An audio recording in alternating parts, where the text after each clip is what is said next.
Welcome to Queen My Channel. Aku bukan penggoda episode 35. Julia mengendarai mobilnya dengan menahan tangisnya. Dia tidak ingin kedua anaknya mengetahui keadaan dia yang saat ini sedang hancur-hancurnya. Meskipun sedikit susah, dia tetap memasang senyumnya di hadapan kedua anaknya saat ini. Mama, kita mau kemana?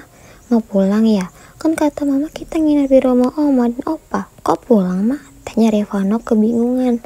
Julia menarik nafasnya dalam sebelum menjawab.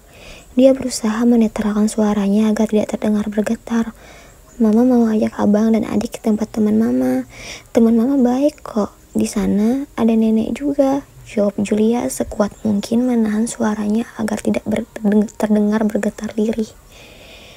Julia menyempatkan untuk singgah sebentar ke minimarket untuk membelikan kedua anaknya cemilan, serta membeli sembako dan yang lainnya.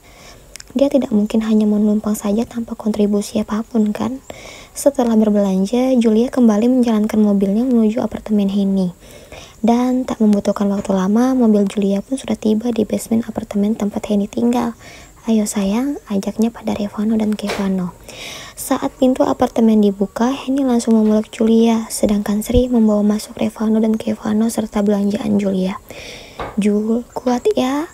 Aku yakin kamu pasti bisa, ucap Henny menguatkan Julia. Julia menangis sejadi-jadinya di pelukan Henny. Aku gak tahu kenapa bisa seperti ini, Hen. Aku bingung sekarang. Apa yang harus kulakukan? Tanya Julia pada sang sahabat. Henny menguraikan pelukannya dan menatap lekat Julia.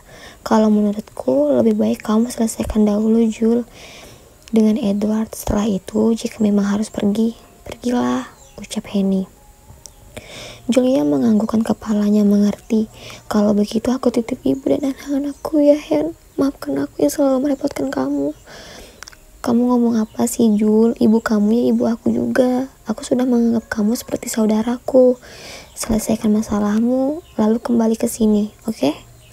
Julia menganggukkan kepalanya. Setelah itu dia menghapus air matanya dan masuk sebentar untuk berpamitan pada ibu dan serta anaknya. Dan setelahnya barulah ia kembali pergi. Dion dan kekasihnya kini bertandang ke kediaman Regen. Gen, kamu tahu nggak berita yang viral di media sosial? Tanya Dion pada sang sahabat. Iya, aku tahu Yon. Aku juga nggak ngerti kenapa bisa Lauri begitu. Aku juga udah menghubungi nomor dia, tapi nggak aktif, sahut Regen sembari meremas rambutnya. Aku juga udah menghubungi dia, Gen, tapi sama. Dan aku juga terakhir lihat dia beberapa hari yang lalu, ucap Dita. Dan waktu itu aku lihat dia sama Aileen, sambung Dita memberitahu. Aileen yang hampir dijodohkan sama Ed, tanya Regen. Iya Gen, Aileen itu, dan setelah itu aku udah gak lihat dia lagi, beritahu Dita. Kamu udah pergi ke rumah Lauri? Tanya Dion. Enggak, aku udah lama gak berhubungan sama dia. Dia masih belum bisa terima masalah klub malam itu, meskipun aku sudah minta maaf berkali-kali dan berjanji tidak mengulangnya. Dia tetap tidak bisa menerima, ucap Regen. Astaga, jadi masih masalah yang waktu itu? Tanya Dion. Iya masih Yon. Ya udah, gimana kalau kita ke rumah Lauri? Kita tanya langsung. Kasihan Julia dan Edward. Dia memposting dan menyebarkan berita itu nggak cuma merugikan satu orang.